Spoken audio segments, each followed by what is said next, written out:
하나님 아버지, 은혜를 감사합니다. 이 귀한 주일 아침에 하나님 앞에 먼저 기도하며 하루를 시작합니다. 오늘도 종일토록 주님께 영광 돌리게 하시고 이 시간도 말씀 따라 기도의 자리로 나가게 하옵소서. 예수님 이름으로 기도드립니다. 아멘. 찬송가 369장 하나님께 찬양드립니다. 죄짐 맡은 우리 구주 어찌 좋은 친구인지, 걱정 근심 무거운 짐 우리 주께 맡기세.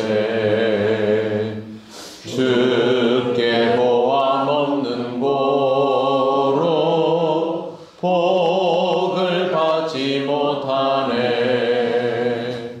사람들이 어찌하여 아뢰 주를 모를까.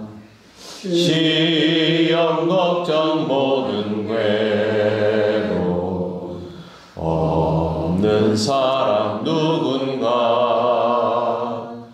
부질없이 낙심 말고 기도 드려 아뢰세.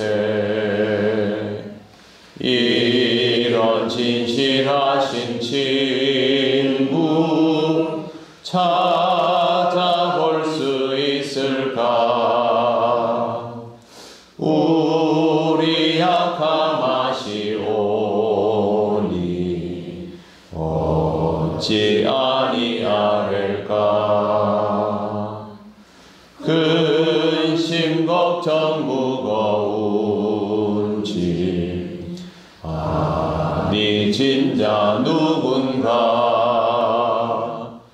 피난처는 우리 예수 주께 기도드리세.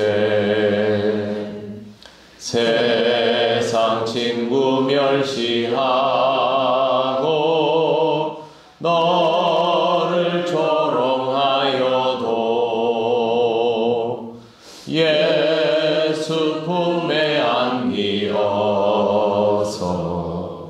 참된 위로 받겠네. 아멘.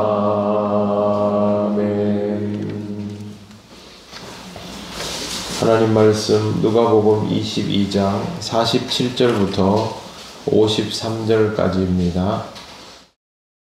한 절씩 교독하겠습니다. 말씀하실 때에 한 무리가 오는데 12 중에 하나인 유다라 하는 자가 그들을 앞장서 와서 예수께 돌을 맞추도록 가까이 하느냐. 예수께서 이르시되 유다야 내가 인자 죽으러 유다를 하느냐 하시니, 그의 주위 사람들이 그 된 일을 보고 여짜오되 주여 우리가 칼로 치리이까 하고, 그 중에 한 사람이 엘리 사람을 보내서 그 오른쪽을 끌어들이니라.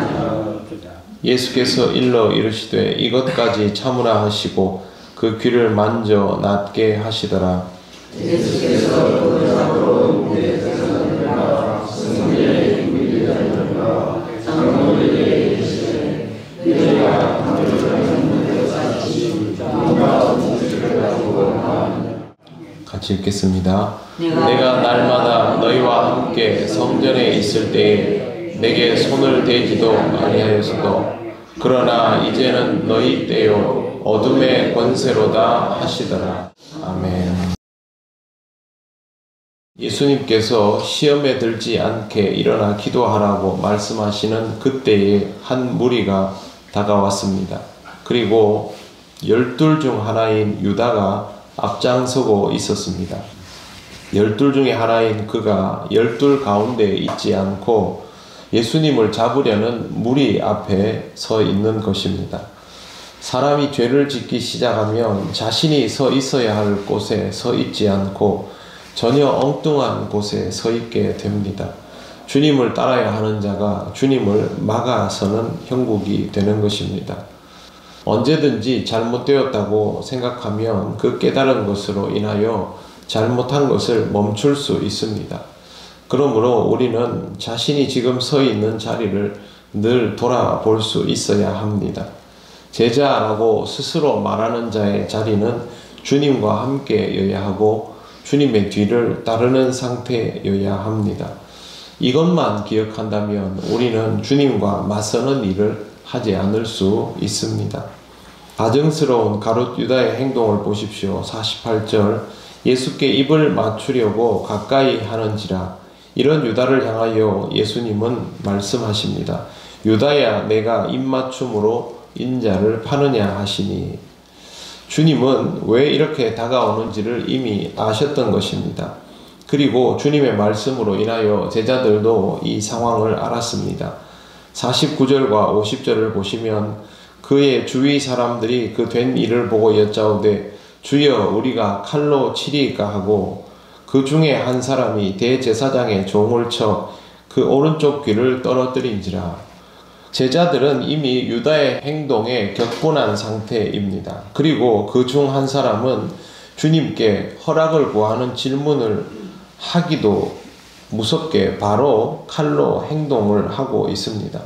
주님께 허락을 구해놓고 그 허락을 듣기도 전에 행동을 해버린 것입니다. 이것은 주님을 위하는 듯 하여도 전혀 제자다운 행동이 아닙니다. 주님의 제자라면 당연히 주님께 허락을 구하고 허락을 받아야 합니다. 예수님을 잡으러 온 사람들을 보면서 당연히 격분할 수 있습니다. 그리고 위기감을 느끼면서 칼을 들 수도 있습니다. 주님께 물었으면 그때는 답을 기다려야 하는 것이죠. 실제로 우리의 신앙생활이 이와 같은 경우가 굉장히 많습니다. 주님의 허락이 있기도 전에 말하고 나서 바로 판단하고 행동에 옮겨버리는 것이죠. 누가는 대제사장의 종의 귀를 벤 사람이 누구인지 밝히지 않고 뿐만 아니라 귀가 잘린 사람의 이름도 밝히지 않고 있습니다. 오히려 이 사람의 귀가 오른쪽이었다라고 상세하게 보도하고 있습니다. 아마도 이것은 누가가 이 분야에 관계된 사람이기 때문에 오히려 이런 기록들은 상세하게 남긴 것으로 보이고, 사람의 이름을 남기지 않은 것은 그 사람이나 그 후손에 대한 신변 보호의 목적일 수도 있습니다. 여기에서 정말 중요한 것은 주님의 말씀입니다. 51절을 보십시오. 예수께서 일러 이르시되 이것까지 참으라 하시고 그 귀를 만져 낫게 하시더라.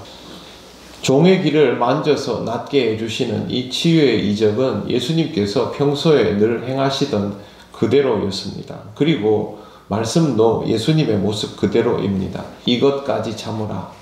여기에서 이것이 무엇을 의미하는지는 좀 애매합니다.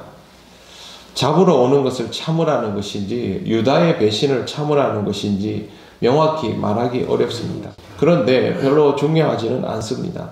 지금 주님의 태도는 그것이 무엇이든 참아야 한다라는 입장이기 때문입니다. 제자들이 위기감을 느끼는 이 순간에도 주님은 평소와 다름없는 태도로 참으라 하시고 종의 길을 오히려 고쳐주십니다. 주님은 어떤 상황에도 변함이 없는 것입니다. 이제 예수님의 말씀이 이어집니다. 52절, 53절을 보시면 예수께서 그 잡으러 온 대제사장들과 성전의 경비대장들과 장로들에게 이르시되 너희가 강도를 잡는 것 같이 검과 몽치를 가지고 나왔느냐? 내가 날마다 너희와 함께 성전에 있을 때에 내게 손을 대지 아니하였도다. 그러나 이제는 너희 때요 어둠의 권세로다 하시더라.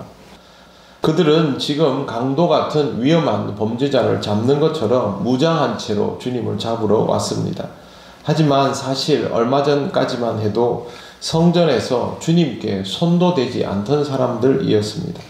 사람들의 시선이 있을 때는 아무것도 하지 않던 그들이 시선이 없는 곳에서는 굉장히 흉포하게 주님을 체포하려고 하는 것입니다. 이런 행동은 그들 스스로가 떳떳하지 못하다라는 것을 잘 드러내는 모습입니다. 예수님께서 말씀하시지 않습니까? 이제는 너희 때요 어둠의 권세로다. 지금 그들의 시간이 온 것은 맞습니다. 그러나 예수님 말씀하시는 것처럼 이 권세는 어둠의 권세입니다. 그들 스스로도 떳떳하게 생각하지 못할 정도로 마음에 무언가 캥기는 것이 많은 행동을 하고 있는 것입니다. 권세를 잡아도 어둠은 어둠일 뿐입니다. 그리고 체포를 당해도 빛은 빛일 수밖에 없습니다. 주님은 언제나 주님이 서 있어야 할 자리에 서 있습니다. 우리는 그런 주님을 보며 따르면 되는 것입니다. 오늘도 거룩한 주일, 내가 서 있는 자리가 어디인지를 다시 한번 확인하시고 또 성찬을 통하여 그리스도인으로 살아가는 것의 의미를 다시 확인하시며 주님의 제자다운 삶을 충실하게 이어가시기를 바랍니다. 기도드리겠습니다. 하나님 감사합니다. 주의 말씀을 보면서 우리의 삶이 유다의 자리인지 주를 따르는 제자의 자리인지 충동적으로 살아가는 모습인지를 보게 하시니 감사합니다. 오늘도 주님의 말씀과 이 모습 속에서 우리가 배워야 할 부분들을 놓치지 않게 하시고 항상 주를 따르는 자로서의 삶을 살아갈 수 있도록 신앙의 연단을 게을리하지 않는 우리들이 되게 하여 주옵소서. 오늘도 주님 앞에 성찬 받습니다. 주님의 삶을 기억하게 하시고 그 길을 따르는 우리들 되게 하옵소서. 감사드리며 예수님 이름으로 기도드립니다. 아멘. 하늘에 계신 우리 아버지, 아버지의 이름을 거룩하게 하시며 아버지의 나라가 오게 하시며 아버지의 뜻이 하늘에서와 같이 땅에서도 이루어지게 하소서. 오늘 우리에게 일용할 양식을 주시고 우리가 우리에게 잘못한 사람을 용서하여 준 것 같이 우리 죄를 용서하여 주시고 우리를 시험에 빠지지 않게 하시고 악에서 구하소서. 나라와 권능과 영광이 영원히 아버지의 것입니다. 아멘.